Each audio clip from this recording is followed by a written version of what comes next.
Today's video is all about BRICKKEN, transform your real-world assets. Today we're going to be doing a deep dive into this project, looking into some of the fundamentals such as the tokenomics, the partnerships, the team, the community, and the overall value proposition, trying to figure out whether this project has what it takes to make it to our portfolio. So you know what, let's talk about the news, let's analyze the charts, and let's strategize to capitalize.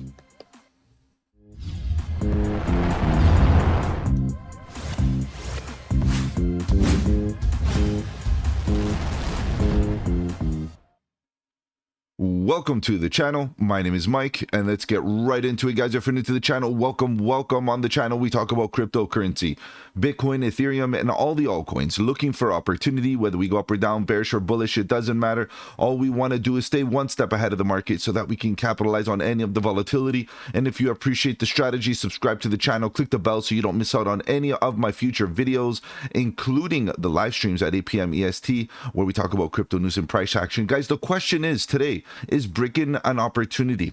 And obviously we are looking for opportunities throughout this space, particularly when the space gives us the opportunity, and we want to take full advantage. And at the current moment, one of the hottest narratives out there is the real world asset narrative, and BRICKKEN does tackle, or it does belong within that narrative. And of course we need to dig a little deeper to see exactly what its value proposition is so we can make some critical decision. As per usual, I use the website as the main platform to navigate the project. In addition, the white paper and any other documentation issued by the team. And this is because at the end of the day, we use official documentation, we use official data to make sense of what this project is about primarily, and secondarily, if we should be scaling in. And that's the biggest question right now. Should we be buying the dip?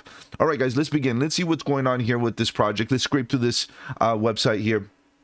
Obviously tokenization, transform your real world assets, you know, with our token suite, which is interesting because ultimately I think that this sums up, you know, what its value proposition really is. It's a software suite, and from what I am understanding here is its main focus at the current moment is to be a business to business software solution.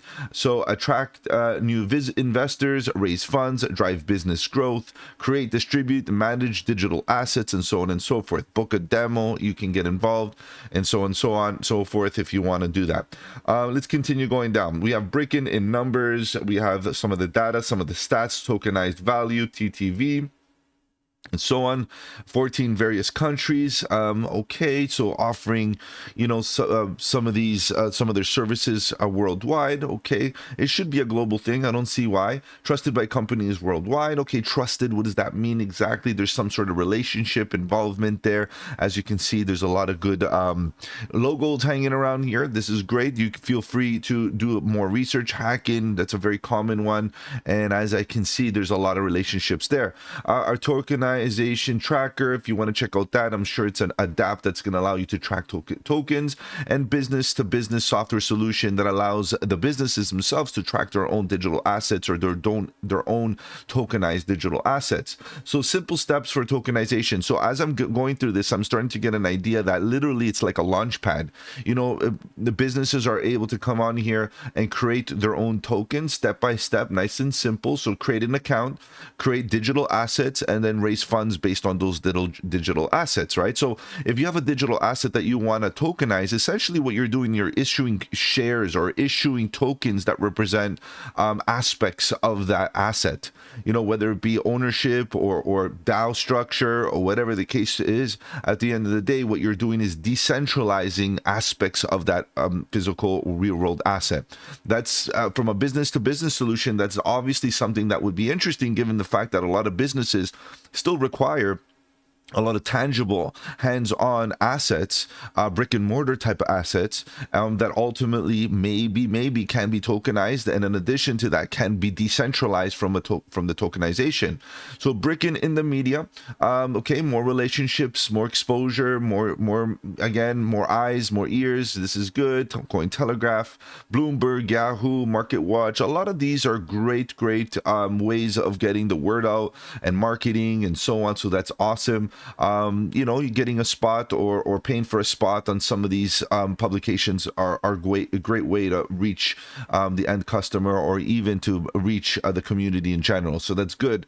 Our success through their eyes, a little bit of Chainlink and Cointelegraph and so on. You have relationships, you have people speaking about the project and so on. That's good. Take the next step in your tokenized journey. Talk with an expert, register in our token suite, unlock the power of Web3 tokenization. So the fact that there's someone to speak to means that there's it sounds like a very it's an organization. Okay, it sounds like a real business. And for me, it kind of, you know, why do we need a third party or someone to help you get through this? Now, from a business to business solution, I understand that might be great, you know, to get the leads and get them through the pipeline and all of that. But from a true Web3 decentralized perspective, this shouldn't be necessary, in my opinion. But again, that's just my opinion. It's fine. They have some customer service and relationship there. Marketplace of service providers for seamless tokenization, a little bit more. Gain access to BRICKKEN's network of top-tier professionals specialized in legal, finance, marketing, and more. We'll talk about the team in a second. The team is solid. Collaborate with industry experts who can guide you with tokenized journey. Okay, so you have people working here that are willing to help people tokenize. Are they doing it for free? Is it a service that they provide? Is it it starts to make you feel like it's a bit of a business happening here, which is fine. We got to understand that a lot of these projects are and should be treated as businesses. But when we talk about business, when we talk about an organization, we start to think about decentralization or the lack of decentralization. Okay, because then it becomes a security. Right, so we got to just kind of like be understand. A true decentralized protocol doesn't require this type of, you know, communication with the consumer or the customer. Right, this is where we start to draw the line. We have to really be clear about this. So this is good. We're going through this. We're trying to get, you know, a bit of understanding here. Let's keep on going. We can see that we have, what else do we have here? A little backed by. What does that even mean? Backed by. BNB chain is a decentralized chain. Anybody can deploy on it. Chainlink can be used on Oracle. Anybody could use it. It's not really that it's backed or anything like that. The vocabulary here kind of bothers me. What do you mean by backed? Circle is a you know, an issue of stable coin. How does this work by this backed by? You know, are they investors or you know what I mean? So the description, the vocabulary, the word partner, the word this, we have to be very clear, because a lot of the times, I'm going to tell you this honestly, a lot of the times we see small projects really boast the relationships, although that is great, but it may not be as strategic of a relationship as you may think. So backed by, what do you mean by backed? You know, give me some info here. Just because you transact in USDC doesn't mean that you're backed by anything. So we got, or Cointelegraph or Chainlink for that matter. You know, many smart contracts use the Chainlink Oracle. They're not all backed, right? So we got to be real about that. This is good. This I appreciate. Founded by the European Union, Next Generation EU. So what happened? Funded. So they're getting funded by governments, and you can see that there's a lot of Spanish or integration, meaning that they are a Spanish team from Spain. You know, got Alchemy going on in here, which is good. You know, a grant winner here, European Blockchain Convention, and so on and so forth. I can see that they're also very intertwined with academia. And when we start to look into the team itself, you can we'll get into that into a little bit more detail. But you can also see that academia, generally speaking, is usually where a lot of these solutions come out from. So it is a good thing anyway. So let's keep on going. You can see Spain, España, everywhere. A lot of you know, Spanish you know, association here by many you know, different you know groups that are, you know, supporting, which is great. Okay, so let's keep on going down. As per usual, lots of links, lots of information and different things to kind of get through. So far, the website is clean, it's clear, it gives you what you need, and that's what we want. Okay, so we understand what this is all about. Now, if we jump right into the white papers and we dig a little bit deeper, I'm just going to throw this out to you. If you are learning and hearing crypto, I'm going to tell you this white paper right here is overwritten. Okay, it's way overwritten. There's too much information, and it's written like an English paper, not a technical white paper. And you know, at the end of the day, it's good to have vocabulary. It's good to, you know, hash things out. But when it reads too long and it reads too deep, without getting to the point, you lose focus as to what's important, and then you lose focus from fact and fiction because it gets blurred, and this is the problem. So, you know, I've been doing deep dives already for many years, and I have many different videos out there doing deep dives, and this is one that I will say that the white paper is super deep, but again, overwritten. The white paper, I couldn't download it. I'm not sure why. I registered, I wanted it in PDF. I wanted to be able to see if there was a difference. Maybe that was detailed. Well, I tried. I used a VPN. I did this, I did that to try to get downloaded. It didn't happen. Now, I've heard, and especially on the socials, that people had no problem downloading it. Maybe it's a me issue, I don't know, but I did try different devices and I wasn't able to download. So that's up to you guys going forward. That is an experience from a regular investor such as myself. That might be an experience that you may have as well. Now, let's keep on going down. We'll use this as the main white paper and kind of navigate this project with what we got here. This is the abstract if you want to go and read what it's all about. There's a lot of information. At the end of the day, we understand, and okay, at least it kind of like highlights the important aspect of this statement. BRICKKEN's vision is twofold. First, BRICKKEN wants to create a decentralized management system that allows companies to self-sustain, self-govern, and self-fund themselves via security token offerings, STOs.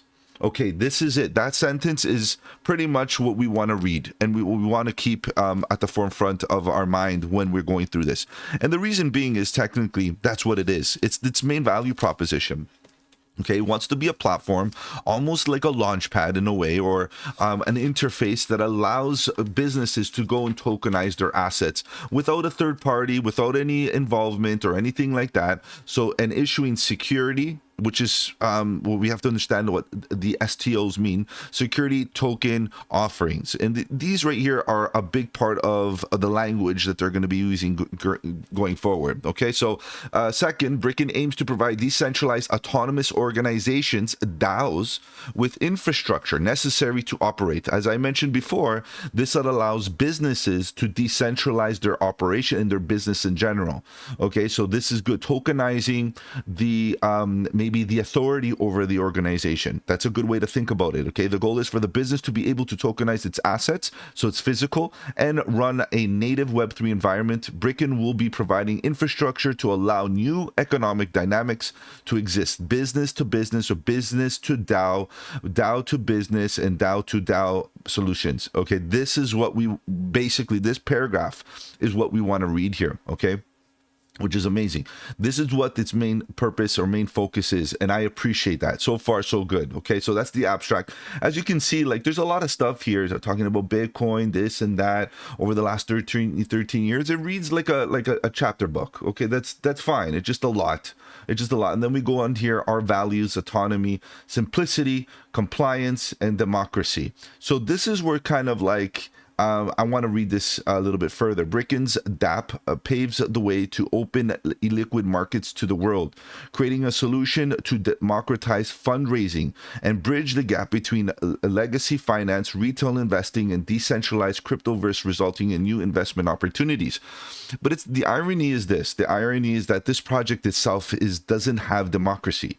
So it in itself doesn't have a DAO, or at least they tried to implement a DAO that didn't work out and potentially failed. And this is something that kind of like leaves me, you know, a little bit in the gray here.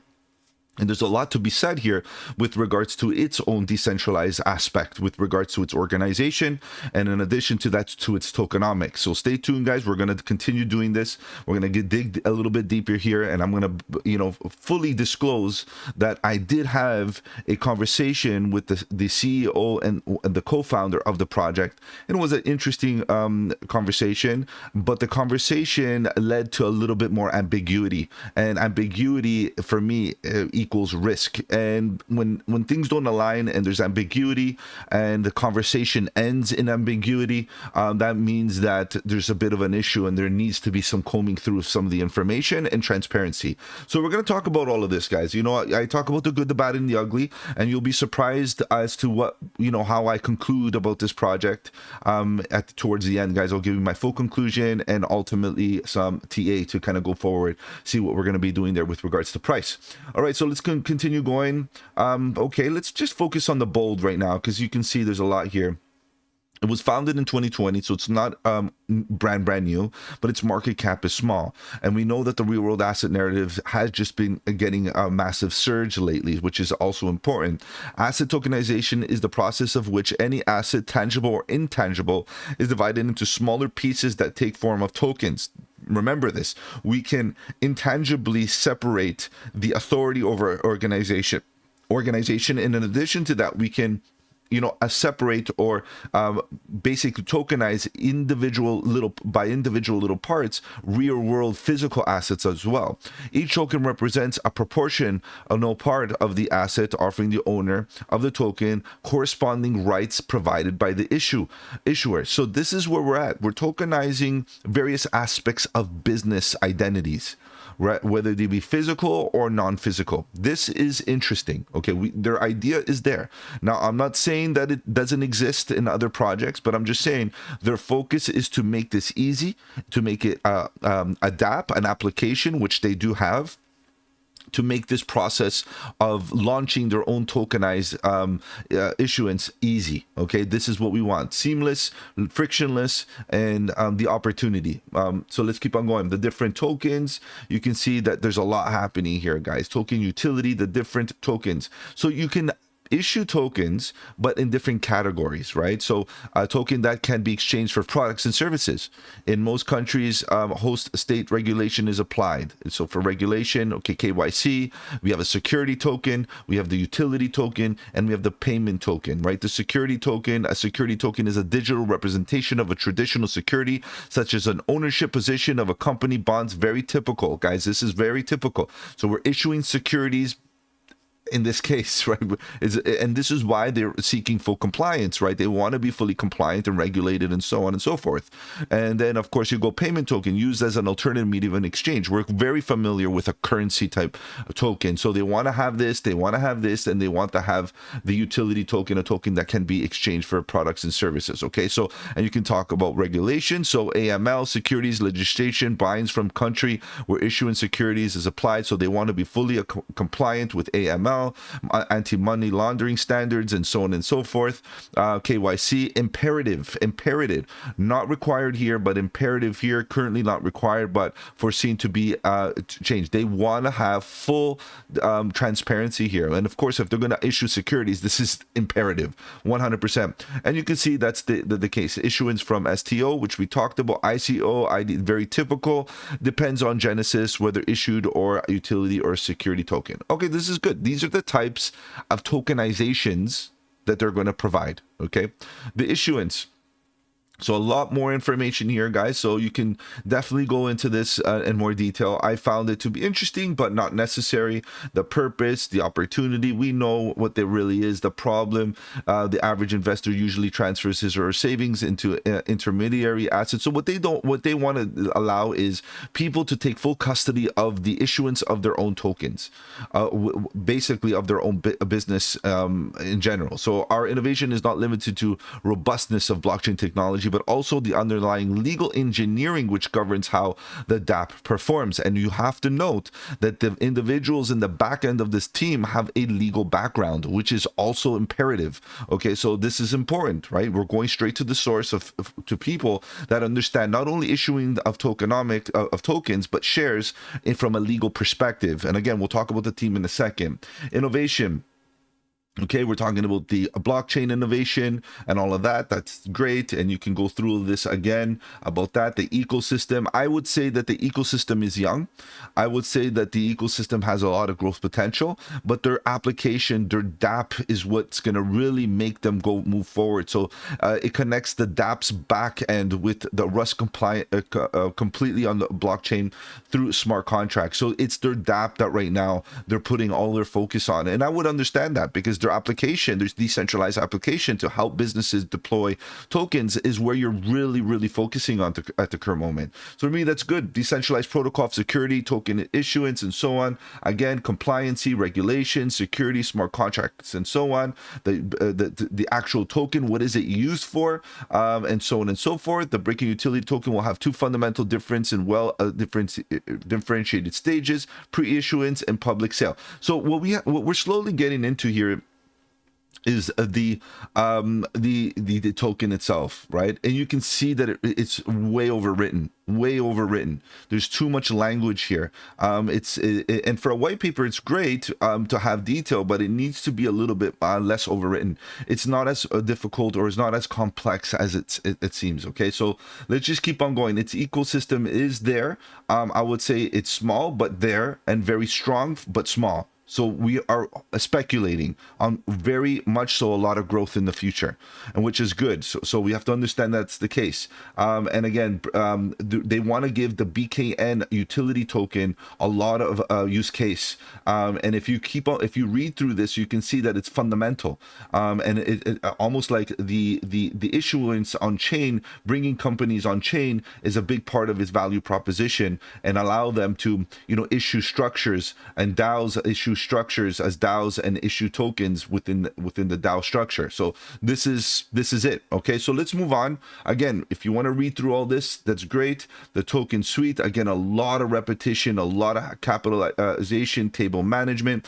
This is interesting because capitalization table, mostly called cap table, presents a breakdown of every company's ownership by stakeholders. It makes it simple to visualize who owns what, and it helps founders and investors in understanding the company's capital structure. So in this case, imagine having a blockchain govern this. Imagine having the transparency and the immutability of a blockchain that will allow individuals to have security over the cap table. Traditionally, the cap table is a legal document describing the company's equity structure. Using blockchain technology as the company's equity, it represents the security tokens. All the transactions are stored on the network, which makes it easier and visual and to visualize the capitalization table. And of course, those key characteristics of blockchain technology can be applied here, and like I mentioned. So this is good. Manage your capitalization table on chain, monitor the token holders, one click, send dividends to the token holders. So this is where a business can take full control of their tokenization, right? This is where we're talking about Web3 principles, right? Full custody and full control, transparency, immutability, and all that kind of things. This definitely will help futures application to DAOs. And they're talking about DAOs, not how they can provide software solutions to DAOs and the tokenization within the DAO. Okay, this is great. This is good. Manage your capitalization table on chain. I like that. The architecture, again, a little bit more detail here: front end, back end, and KYC service database. Guys, you can look into this a little bit more. It is a Ethereum based project, which a lot of projects are choosing, and ultimately looking for L2 solutions for scalability has been a common trend. So to keep transaction fees nice and light, and so on, and speed nice and quick, and so on. Okay, the DApp. This is where things get really interesting. It's because this is what I feel is the main thing. BKN, BRICKKEN's utility token, fuels a transaction made using the BRICKKEN decentralized protocol. So it is a fuel. It is the engine. It runs the engine, and that's important. Payment of the protocol's issuance fee, one of the payment methods of buying token offerings, the payment method for liquidity on any service providing by expert BRICKKEN's ecosystem. So what happens here is that BRICKKEN is the utility token. It's a token that's going to drive this engine. And if you want to be a part and use the engine, you're going to have to be a token holder and issue or use these tokens within the ecosystem. Very typical utility.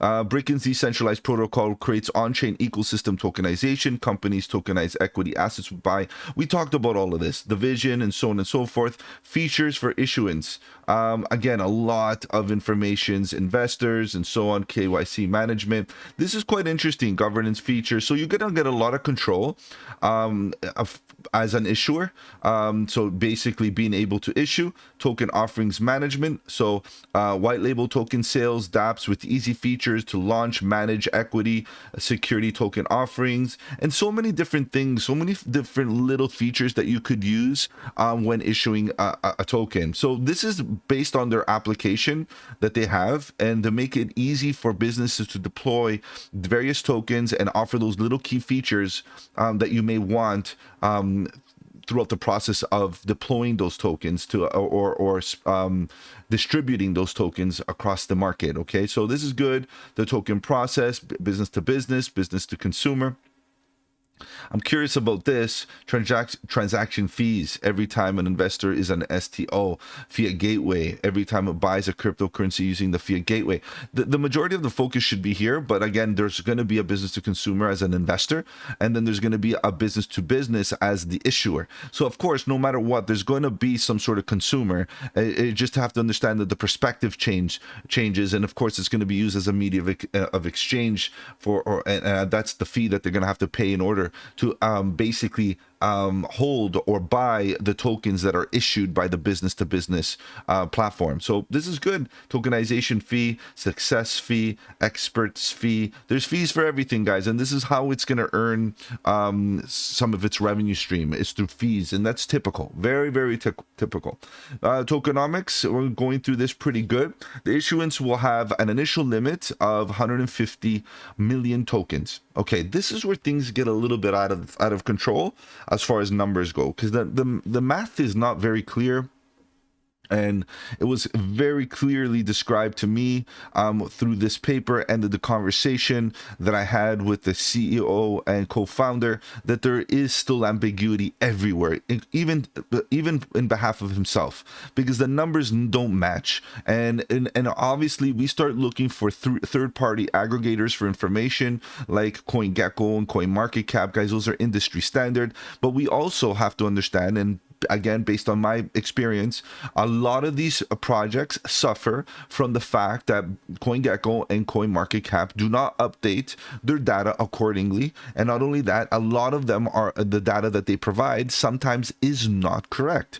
So we have a bit of a discrepancy. But when we start to look on chain, the on-chain metrics they don't lie, guys. So we got to really kind of dig deeper here. I'm going to let you know that both CoinGecko and CoinMarketCap have the same numbers with regards to tokenomics, and so does the on-chain on Etherscan. Okay, so whether it is valid or not, that is the data, the primary data that we have as far as the Etherscan goes, and then the secondary or the data that we can collect from the aggregators are there. And unfortunately, the CEO says that the data is incorrect. I would like to say, is show me the data. If it is incorrect, I would like to know exactly what is incorrect and what is correct, and how could we verify that these data points are incorrect. How could Etherscan be incorrect? Okay, so this is where the gray area comes in. This is where I'm going to plead neutral here. I am just bringing the information to you guys, and of course, if you know something that I don't, please feel free to make a comment in the comment section, join the Discord, have the conversation. Let's iron this out as a community, because ultimately when there's gray and the ambiguity, there's associated risk. Okay, so let's kind of go through this. Tokenization will change the world. Okay, very fluffy, again, overwritten in my opinion, to enable individualized businesses to have the same access to capital markets. Again, lots of repetition. We got this already. Incentive, the self-sustainable ecosystem. Again, a lot of this. All right. STO factory will incorporate, so the STO, these tokens that are going to be issued, will incorporate rewards. Penalty system, which good actors will receive staking in from form of BKN tokens that could be sold and used to deploy additional STOs or services payable in BKN. On the other hand, bad actors will be penalized, seeing their BKN deposits slashed, and will be inducted on a black list. Okay. whatever that is, that's the way it is. That's very typical. Let's look at this data here for a second. I just wanted to make it very aware that the total reaches 150 million, and we have various categories. You have the community sale. These are early stakeholders. Okay, these individuals got their tokens early. The treasury. Okay, this is part of funds that are used in order to do business. Let's put it that way: to do business, to run the business, to invest in the business, to marketing, this and that. Basically, fees for listing, exchange listings, this and that. Okay, let's keep that at that. The team, they got to eat. We get it. We get it. They got to earn. They got to eat. There's a massive team right here for its size. The team is strong and big, and it does well, and it deserves to eat, of course. Liquidity pool. Here we are. We start to think about, okay, this is meant for exchanges traditionally. Maybe this is a little bit of liquidity there. Advisors. Okay, we need advisors. They got to get paid. They're the same as the team. Airdrops. Early investors. These are all early stakeholders. Up until now, everything that I've discussed here is either directly related to the team or early stakeholders, including the treasury. Okay, the treasury, I'm just going to say this now quickly, that the treasury is completely in control by the team. The team is in full control of the treasury. And I made this confirmation by, again, the conversation that I had with the CEO. Now, you might think that's okay. We might think it's not. That's up to you. What you have to think about is the treasury that represents 28.3% of the tokens decentralized. And if you think that it is or it's not, in that case, you got to make some critical decisions. Is 28% a lot? And for me, it's quite a bit, especially if you couple in that the treasury is controlled by the team and the team itself is getting 16%. If you add that together, it's quite a bit of tokens that are directly related to the team in a very strong way. Now, the treasury, of course, the team is in control. We got to trust the team that they're going to do the right thing with the tokens. Faith-based systems, security type of scenarios. I don't appreciate it. That's for me personally. But again, I'm looking for a decentralized aspect here for the treasury to be backed completely or governed by a DAO. And unfortunately, this is not the case. According to the CEO, there is no DAO. They issued a DAO before, but it kind of failed. So or it didn't get picked up. So in that case, it's a bit of a problem. Now, there is a cliff in the sense that in about a year, I think it's next year, July, if I'm not mistaken. I got it on the summary. I'm going to give you a summary of all of this at the end of the video, so stay tuned to the end, and I'll post that summary and that infographic on the socials as well for you guys to reference. But ultimately, what I'm saying here is that after the cliff in about a year, all these tokens will be hitting the market. They're already through they're going through vesting, so they're slowly being issued. However, they're not going to be completely unlocked off the cliff in about a year, which means that we're going to get a lot of sell pressure once that happens, and we got to keep our fingers crossed that the treasury is going to keep, things proper for the organization, and the team is not going to sell off, right? And that's a bit of an issue. That's what we have to understand is called dilution, right? Could it dilute the price? Now, given this, it's in about a year, which means if we are going to see a massive rally in this market where BRICKKEN is one of those projects that fly to the moon, guys, there's a high incentive for you to take profit. Why? Because by next year, there's going to be a lot of tokens that are going to be issued off the cliff and ready to be sold on the market. Because at the end of the day, guys, whether you're a team member or not, or whatever, early community sale, advisor, airdrop holder, strategic sale buyer, public sale number 2 buyer, community incentive holder, all of those guys, all of those will sell. Okay, maybe some of the team members may not, and the treasury will not fully get diluted, most likely. But again, that's a faith-based system. So you have to understand what I'm saying here is that a DAO would be beneficial. A DAO would be beneficial to control those treasury tokens and have them decentralized.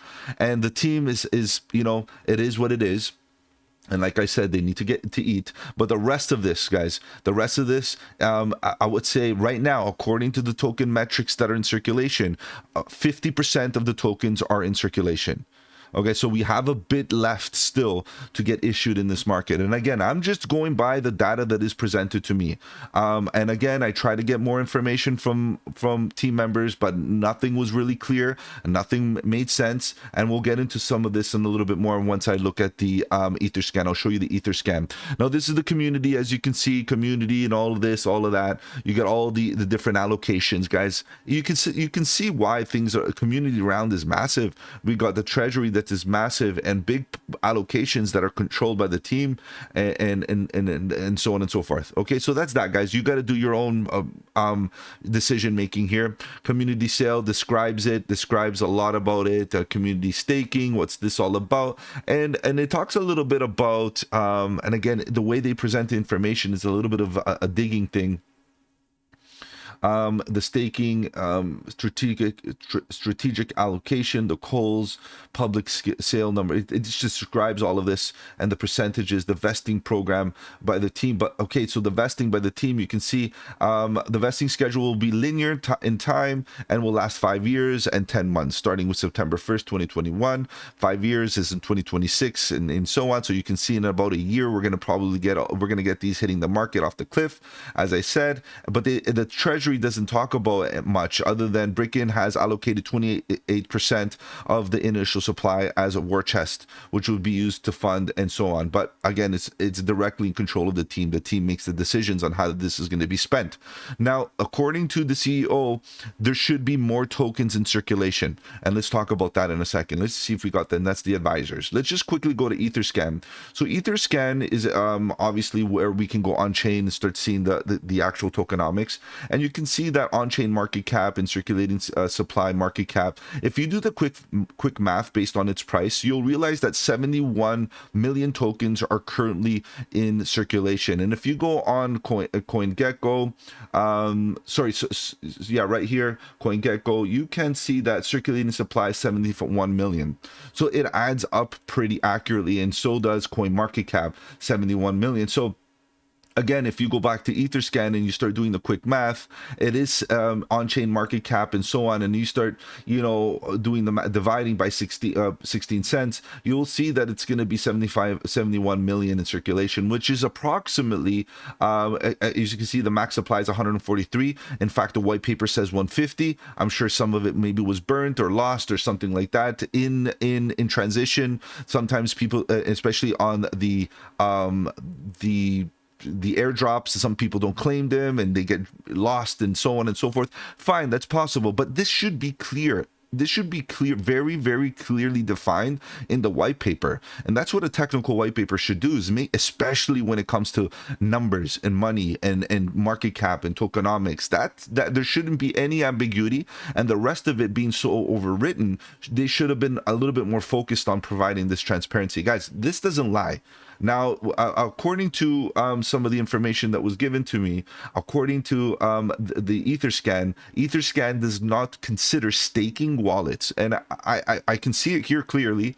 And if you do all the math, it seems to add up. So something is not, mathing here. Something's not mathing. And I can see the treasury. I appreciate, by the way, guys, I appreciate the fact that they labeled these wallets accordingly. Okay, these contracts accordingly based on, not a lot of teams do this, so this is a good effort for them. Treasury staking wallets, as you can see, Treasury 29.7% staking. That's great. There's a good amount staked, a 14 million staked, which is great. And as you keep on going down, you can see where all the other wallets are, and pretty much nice and distributed. The ones that are higher are obviously contract tokens. I'm curious about this one, what this one's all about. It's another contract token, but you get what I mean, guys. So far, we have no choice but to remain true that this is valid tokenomics. So why am I stressing that this is so crazy important? Is because the co-founder CEO says that this is incorrect, when I can't see anything that suggests that it's not correct. And again, if it's incorrect, update your white paper so we can get some concrete information here. It's still 50% more or less that needs to be in distribution. And of course, once we see that, we start to look at okay, where's the vesting schedule? And again, there is no vesting schedule per se, because all we're waiting is for the cliff to get unlocked. As soon as the cliff hits, we're going to get all those tokens hitting the market in about a year. Guys, that is crazy dilution. In my opinion, that's crazy dilution. So I'm left gray here. Okay, guys, I'm left in the dark. I'm left gray, and I understand if you don't understand. And what we're really going to do is just try to keep up with what's going on here with regards to token metrics, because ultimately that should be the priority, especially when you're talking about a project. Again, a project that's market cap is $11 million. Okay, you got to understand, this is not a lot of money. One whale can come in here and totally manipulate this price up and down all day long. Okay, so we really have to be very clear as to what's going on with the token metrics. It's crucial, guys, as a retail investor. Okay, so again, I am speaking in behalf of the retail investor, guys, people like you and I that just come in here and want to, you know, invest in hot new projects and do our thing. Okay, the team, and I had this open on another tab, I believe, but it's all good.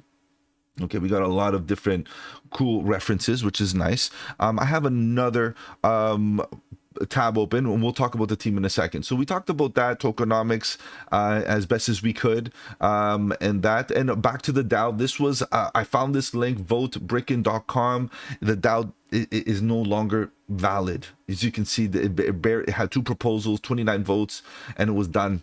And unfortunate, because this thing, based on its treasury, needed a DAO. This is just part of my research process. And then right here with BRICKKEN Partners, again, I start scrolling through this and I see lots of logos. And as you guys know, I do deep dives every single week. This is my 90 plus deep dive. I'm almost at 100 deep dives, guys. So, and I haven't missed a week. So you can imagine I've been doing this for years and releasing videos. And I've never seen actual people, and especially white paper writers, and so on and so forth. Let me continue going down as partners. Okay, legal, you know, and it's just too much, guys. It's just too much. Strategic partners only, because it's almost like, you know, the boy who cried wolf. So many partners that are great. I get these are great people. They're awesome, but they're not partners per se. They're not strategic partners. What partnerships do you have that we could be bullish on to take this project to the next level? Collaborations, partnerships, you know, strategic partnerships where you're bringing something to the table, the other team is bringing something to the table, and together you scaffold each other to the next level. That's what I want to see. Now, at the end of the day, whether these are advisor paid individuals, you know, and so on and so forth, you know, the marketing world, this is your marketing team. I don't know who these people are. And ultimately, because of that, you know, they're great relationships. I can see there's a lot. These are not partners. A lot of these are not partners. Okay, so I don't know what to say. What are we talking about here with all these images? Be very strategic, guys. And again, I've seen this so many times. There's very few small projects that get this right, because it just kind of throws people off. Okay, let's move on. I'm not going to spend time there, because again, if there was something important, you would have made it very clear. BRICKKEN team, this is interesting. I'll be honest. This is where I'm going to give it to them. Okay. It gives me this academia vibe, and in addition, very high intellectual vibe. And I appreciate it. Okay. So the mission, the vision, the values, the ethos, great stuff. Okay, fine. But this team right here, and I appreciate the way they organize this on the website, because there's no ambiguity. There's no, you know, gray area here. We know exactly who people are. And this was the individual that I spoke to. He's a great person, easy to speak to. He definitely gave me as much as he could. He let me ask questions, and he answered to the best of his ability. So kudos to Edwin. I appreciate the conversation. And now we continue going forward. You can see a lot of, you know, great talent from various aspects of the industry, whether they be directly related or indirectly related. They have the talent. As you can see, marketing, great. We have, of course, head of marketing, tech officer, head of blockchain, guys. I've seen projects not even have a blockchain dev on the team and evaluate themselves much higher than 11 million. How can you be a blockchain solution, software solution, without even having a developer on the team of any sort? Never mind, right? Having a head of blockchain, another tech lead, they even have a head of people. Amazing, guys. So they got a lot happening here. Full stack developer, blockchain developer, 1, 2, 3. They got a front end interface developer here, which is great. And so guys, there's too much, right? This is great. This is amazing, right? Financial controller, legal counsel. They even have a legal marketing associate, guys. So what I'm trying to say here is, you know, just because maybe a white paper is not written in a certain way, or maybe, you know, some of the tokenomics don't add up, and I know that's areas of ambiguity, but this could all be corrected with a team with this amount of talent. It could definitely be rewritten and recommunicated so the project can be repositioned in our minds, and this is what needs to happen, and very quickly. So it looks great because I like what it's trying to offer here as a business to business solution. They have a great idea here, but again, from an investor perspective, you have to sell it a little bit better, package the communication a little bit better. So their community is good. They got a Twitter community. Telegram is a lot more active than the Discord. The Discord is not very active. I went on there. I prefer Discord, and the first go-to place where I try to communicate is on Discord. Conversations are of higher quality, more organized, and so on and so forth. Telegram is just, you know, a long feed that just kind of gets jumbled up, but at least it's active. Twitter is good, you know, for their size. They're active. I'm not really focusing on that. Their LinkedIn is great, and we'll take a look at that in a second, and so on and so forth. They're pretty much everywhere, so I appreciate them. And again, their awards in Europe and Spain and all of that. This is where I get that academia feel. But to take that even further, guys, they are legitimately in the academia mindset. Okay, so let's just quickly move on. Here we got a roadmap of sorts, right? It's not really a roadmap. It's not a typical roadmap, you know, usually where you have dates and time in at least quarterly. But they do say, you know, they do talk about January 2025 highlights, which means the new year going on. What do we do?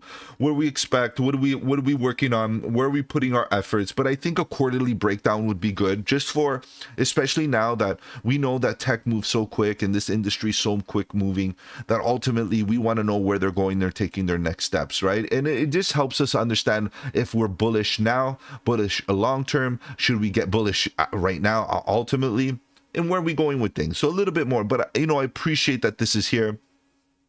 It's much more than a lot of other projects that I've covered in the past offer. So good stuff. Okay, good there that they have that. And if we go on to their socials, I was looking at their X account. I'd like to go and see what's going on with X. We know that crypto, a lot of crypto degens are here on X doing their thing, and I went through. They got 84,000 followers. That's pretty good. And then we start looking at their interactions. They're being creative. They're doing the latest trends here. Bitcoin, peer-to-peer, electronic. Okay, Cath system. That's interesting. Okay. And you can see that they're getting some engagement as a pinned post. It's not bad, 340, but then when you start to look at the others, a bit of repetition. Okay, you can see they're following the latest trends. I would expect this to get a lot of likes. This is cool stuff. And this is the dude that I spoke to, great guy. I'm sure he's there to answer any questions anyway. Small knit community, so definitely that's what you get from a small knit community, is the founders and team members there ready to go, which is great. And then you can see that there's a lot of engagement on such a small account, like decent amount. And when you measure it comparison to others, it shows you that there's a bit of strength here. Like for example, 355 likes and many posts, which is great, right? So engagement is key, especially on socials. Look at that, guys. That's pretty good. All right, so let's move on from there. Just go back to the team for a second, back on their LinkedIn, another social platform. As you can see, I'm here looking at the BRICKKEN main page, and we keep on going on. And this was it's one of the CEOs, and this is the CEO and co-founder. And why I say academia, now bear with me here, guys, because a lot of this is in Spanish, and a lot of the institutional linkages are from Spain and so on. But you can see that skills, co-founder BRICKKEN, volunteer legal coordinator. He is basically master in international law, foreign trade, international relations, and U.S. law course. And there's much more related to law. University of Bachelors of Law. You can see law everywhere. And this is where, you know, things get interesting, because you can see there's a legal aspect of tokenizing assets, okay, as securities. Okay, so I think that we're in really good hands here. And you can see, if you look at his experience, sorry for working my way upwards, but I thought it made more sense. You can see that he's lecturing at universities, Barcelona Financial School, a lecturer at University of Pablo, lecturer of module coordinator in Sevilla, and we go CEO and co-founder, of BRICKKEN. Here we go. He can bring all of that academia and all those connections and all that to the play, to bring it to basically to the team, and ultimately still be a part of that legal framework and still a part of the business to business solution that it is, tokenization of business projects. Interesting. Okay, so heavyweight here. I believe this is a good thing. Very, very good thing. CEOs and co-founders don't all have to be full stack developers. Let's be real. They could be hired. Talent could be brought in. Okay, but his talent is rightfully very valuable. Okay, and we keep on going. Co-founder, another individual here, full-time, presently full-time here. I don't really like to see when other co-founders and top-tier management are presently employed in other aspects or other projects, especially in different parts of the world, right? If this is a Spanish-based project, I'm expecting the headquarters to be in Spain. This dude's working for somewhere in the Netherlands. Is this possible? I don't know, but that's that. A head of marketing, online media buyer, accounting manager on okay, and this is the thing. So what does he bring to the table? Award video, Google he looks like a marketing individual. This is the marketing guy. Okay, he's definitely has that there. Digital marketing. Everywhere it's about digital marketing. Okay, that's important. I'm not saying it isn't. And then we got this chief right here, Rossi. He's quite interesting as well. And we keep on going down. Chief Revenue Officer, CRO, and co-founder. Okay, so digital school, master in blockchain and fintech. So we're getting into the financial tech aspect of things, which of course this is what it is, right? And engineering, master's degree in entrepreneurship and innovation, and then blockchain on master's in blockchain technology. And I didn't even know that existed, but great stuff here. So we're talking about law, blockchain technology, and marketing as founders. And again, I'm not gonna totally leave this behind, but there's a lot more here, guys. There's a lot more here. I'm just looking at the founding team. Okay, so interesting stuff. Now, of course, as per usual, guys, I do release a overall summary of this deep dive, and I'm going to post this on all the socials, so we'll do a quick summary right now. BRICKKEN, guys, is a business-to-business solution that provides an application for businesses to basically issue tokens on various aspects of their business, whether they be tangible or intangible. And to summarize, I think that is a great value proposition, okay? And something that could definitely have value going forward. The ecosystem, I say the application is where it's at, offering securities, offering STOs, and managing their entire life cycle from beginning to end, or not end for that matter, or just to continue management from the beginning, which is great. Good stuff there. There's always area of improvement from young projects. I would like to see this application battle tested. 7 out of 10 for utility. Transaction fees, issuance fees, token management fees, and project fees. My only issue is governance.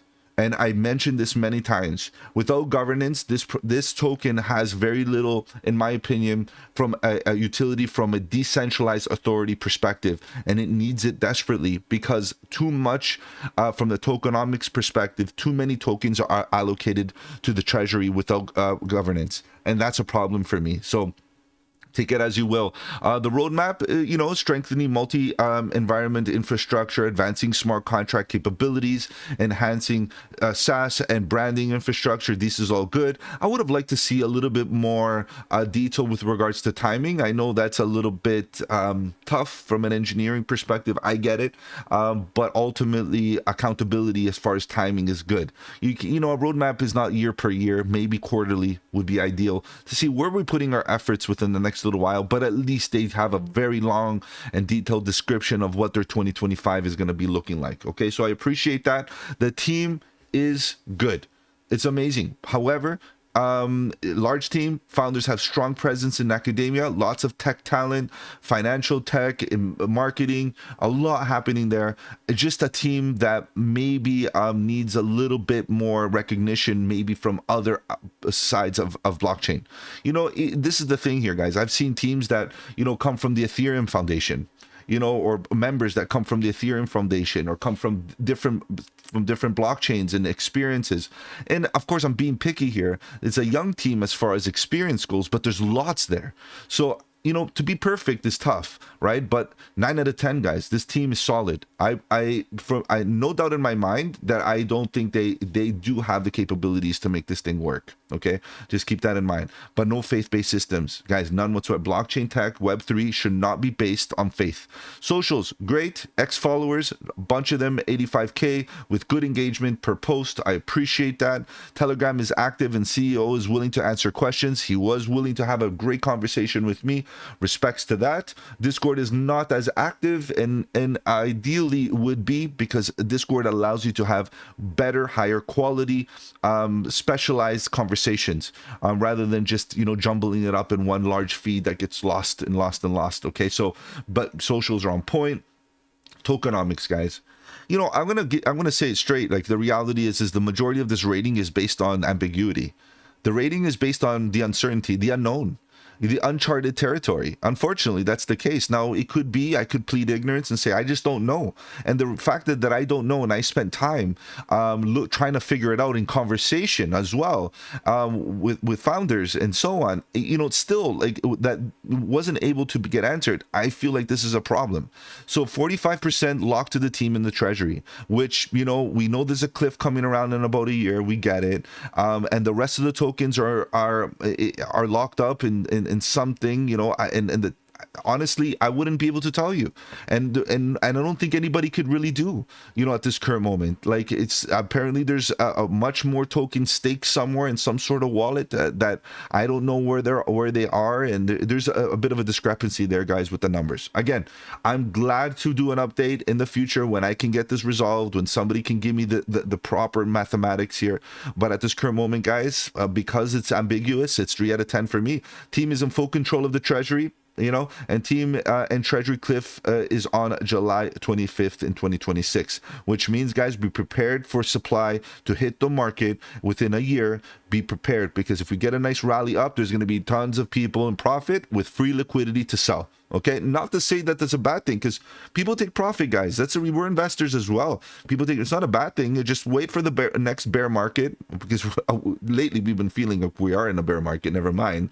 But if we rally up and we come right back down, be prepared to buy on that massive dip in the next cycle. Okay, so, guys, a lot of this cycle talk is tough nowadays, because a lot of us are thinking that the cycle is not the same, but we're just gonna have to be patient and see about that. Okay, so 7 out of 10 relationships. I like what they got going on there. It's just too many relationships and different wording of backed by and all of this. Come on, let's get to it. You know, what are the things that we should be really bullish on? What projects or relationships actually bring value?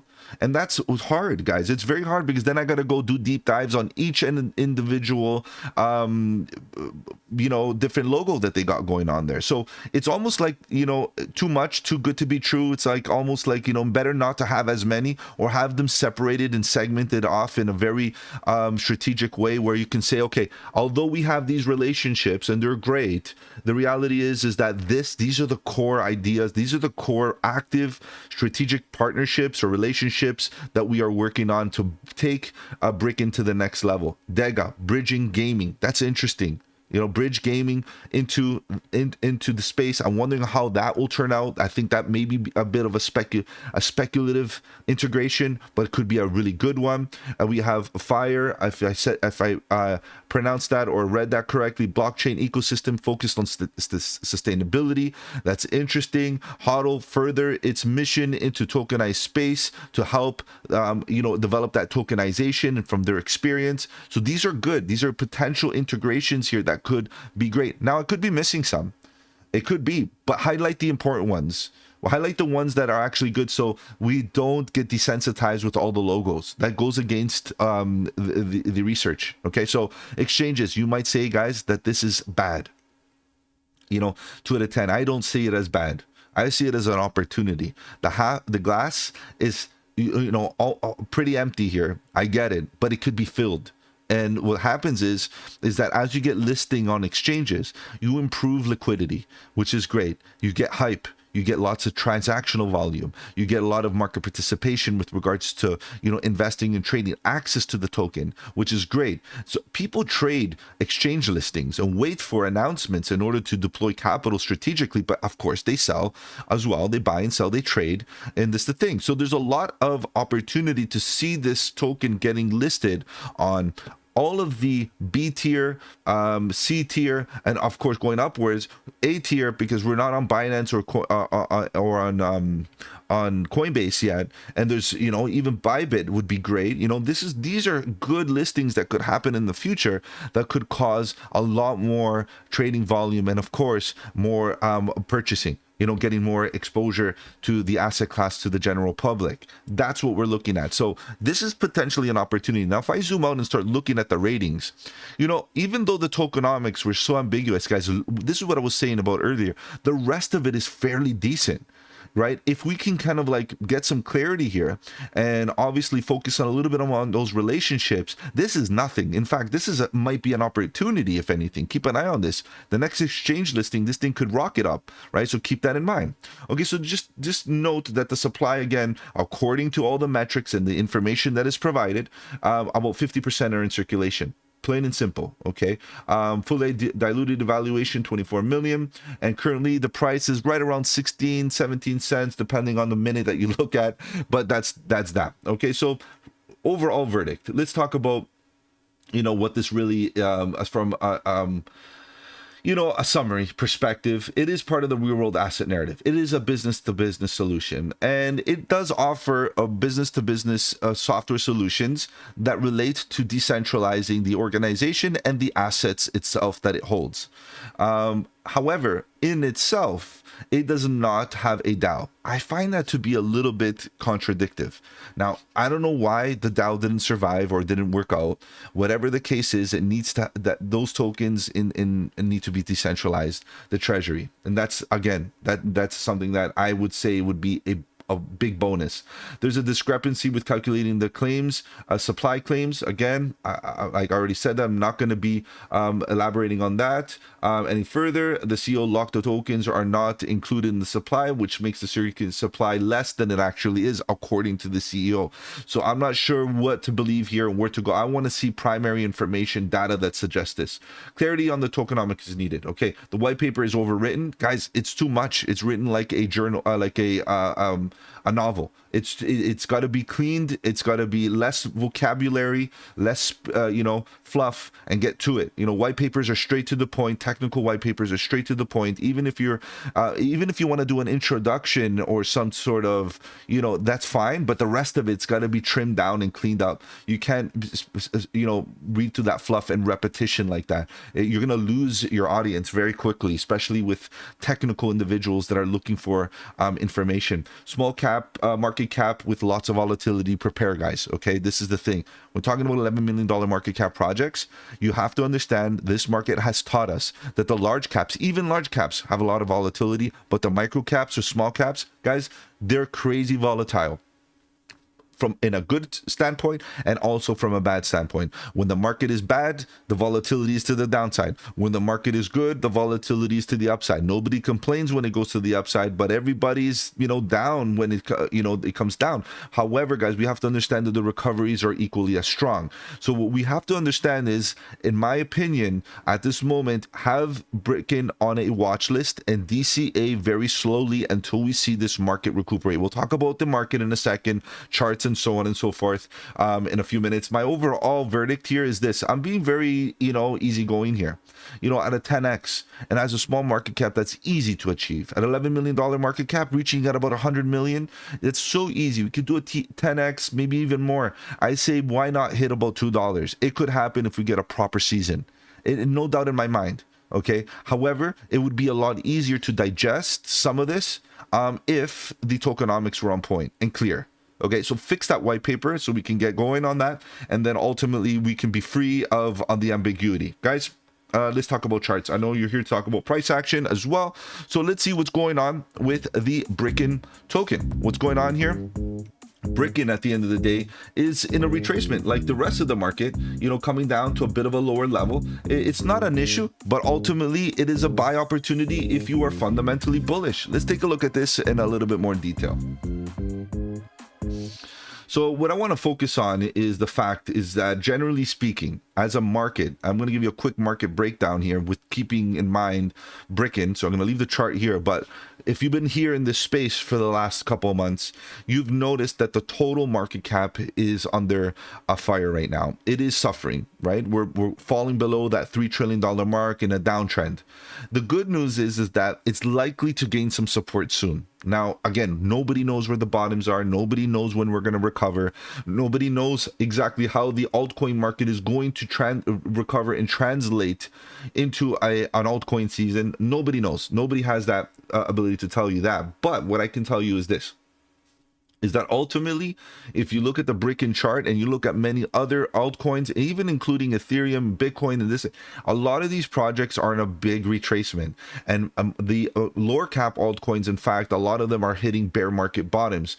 Now, did we even have a bull run? Not really. So what did we have? A nice little rally to the upside, which you can see that it did well, you know, in 2024, up in September, nice run to the upside, did not make a higher high, but we can't hold it accountable because the rest of the market did a very similar thing. It did run up very nicely, three drives to 4 drives to the upside, which looks good, and then ultimately a nice retracement right back to where it came from. And it's not exclusive to BRICKKEN. Now what we have to decide is whether BRICKKEN is an opportunity or not from a price action perspective. Fundamentals were good. You saw that, decent. We just need a little bit of understanding on those tokenomics so we know we don't get, you know, in trouble with regards to numbers. But ultimately, if you're interested in the project, we're hitting bottoms again. Guys, you can see the diagonal support line is definitely here. Do we trade diagonal? I do not trade diagonal support lines. I use them as a visual. I use them as an indication of retail. Fine. But horizontal is much more lucrative in this case. However, what I do appreciate is the horizontal confluence at the current moment. You can see that at one point, this was a volume gap. We filled up this volume gap before because I covered this project on the live streams many times. And as we were progressing through this up and eventual retracement, this was empty. And you can see that right in the tail end of this sell-off, complete sell-off, we've gotten lots of volume in that sell-off. Market participation was here to sell. Okay, very clearly, they wanted to sell. Now, all of a sudden, we want evidence that there's no more sellers. And the evidence would suggest that, which is declining volume temporarily, right? And then a nice retrace, a nice divergence right into here where we can gain some support and get a structure that suggests a pivot. Now, we're not getting that right now here on the daily. We barely saw a nice pivot point structure here on the daily in previous structures, but at least it was something that we could play with, right? Like even right here, nice double bottom, nice rally up, back test confirmation, low, higher low, and then the break of structure once we break above the previous high. And then we start running. Okay, we start moving upwards, higher highs and higher lows after consecutive drips like this, right? This is how it is. Now, all of a sudden, we're in over here in a very similar scenario. You know, nice V recovery, railroad track recovery, rejection, boom, confirmation, low, higher low, and straight up like a rocket. Okay, so now what are we looking for? We need some sort of information as well here. We need something. Give us some sort of data. As soon as we gain some sort of structure that suggests that accumulation has begun, and obviously a reversal is in play via market structure, pivot point structures, then we can get in with a bit of confidence. So let's take a look at oscillators here for a second here on the daily. On the big picture here, it's not bad to look at oscillators, and you can see that we've barely gotten oversold. The last time we got oversold in a big way was down here. This oversold condition is not completely oversold. However, there is class A bullish divergence. I just want to highlight that and highlight the importance of understanding is to DCA at levels of confluence. So right now we are getting a bit of confluence in the sense that we are at horizontal levels, both on the diagonal trend line and on the previous horizontal support line that got filled at the bottom of the volume gap, as you can see. And I'm going to go and alter that chart in a second because we got to give it an update. But as you can see, lower lows on the price action, higher lows on the momentum in slightly, very slightly oversold conditions. I want it more oversold in order to build that strength in my thesis. However, guys, I might miss out. right? Because we're definitely market structures that support. Let's take a look at these at the trend oscillator. Green histogram bar is very weak, very indecisive here. Got a bit of bullish divergence, no follow through just yet. We're still in the bearish control zone. The EMAs are choppy, going sideways. The bit of class B bullish divergence, if anything. Class A right into here, as you can see, lower lows on the price action, higher lows on the EMAs right here, and even on the expansions. So there is a little bit of divergence. Do we get follow through? This is the question with divergences. Divergences are an indications that the bears are weakening on the way down, because each impulsive move down, even if you look at the trend oscillator or the momentum oscillator, this expansion here is much smaller than this one, although here on this expansion we made a lower low. What does that tell you? That tells you that the strength on this dip is not as strong as this one, although the price came down further. Eventually, we should reverse here. Eventually. The key word is eventually. We can get multiple drives of Class A bullish divergence. This is why market structure at this moment is important to pay attention to. First, you wait for oversold, then you look for signs of divergence, and then you focus on market structure. So right now, we should be focusing on a bit of market structure. I would have loved to be oversold, but you can see that the market generally doesn't always give you what you want. However, if it does, expect lower price action. So what are you going to do about that? Not get into a position? Well, I would say risk management or risk is the most important thing. If you were to buy right now, knowing the fact that on the daily we could get further oversold, it means that we could potentially come down to the point of control. And if that's the case, what are you going to do about it? Okay, what are you going to do about it? Are you going to just sell once we break below this diagonal line, or are you going to hodl through and just DCA and average out your average cost by buying, doubling down, tripling down at lower levels? Guys, in my opinion, obviously none of this is financial advice, guys. You're not buying the top, you're not exit liquidity right now. Your main objective should be accumulating at the bottom of the range, and if you buy right now, you should have the perspective that it could come down further and have enough cash on the side to keep on DCAing all into this level, because your ultimate invalidation of BRICKKEN for this cycle is down here at 7.5 cents.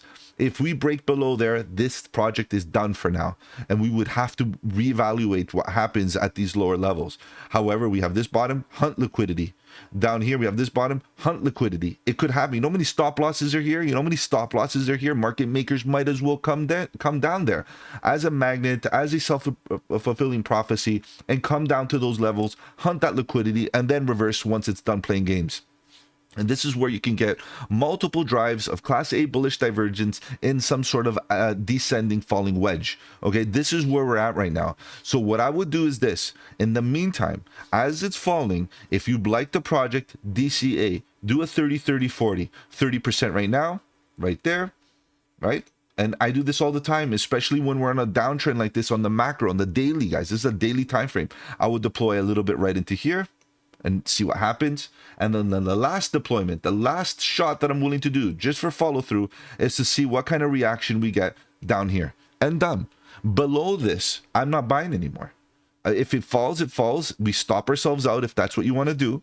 If you have a bit of risk tolerance, you can wait for it to fall and see the bullish response. If the bullish response gets rejected here, guys, you have an opportunity to exit on a smaller loss.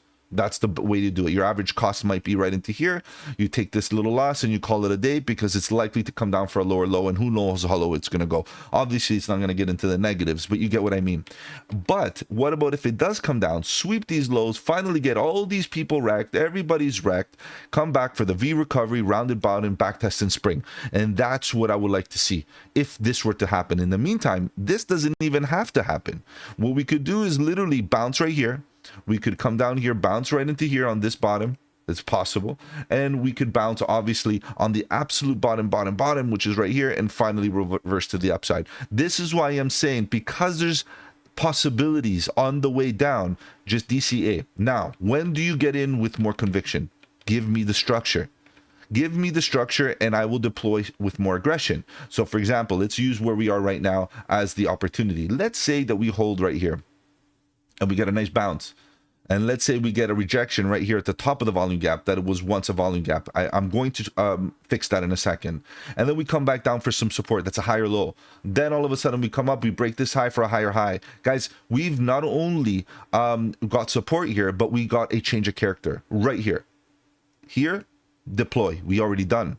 Here, on the back test, you deploy. Great. Very similar level. That's fine. Here, on the break, confirmation of a higher high, you deploy more right into here. And ultimately, what you're really doing is you're averaging out your entry to right about around this level.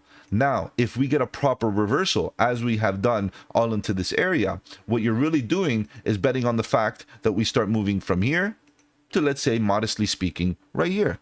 That's fine. You don't have to aim for the moon, right? We know that we're making lower lows and lower highs here on these tops. Let's say right here, you're up 130%.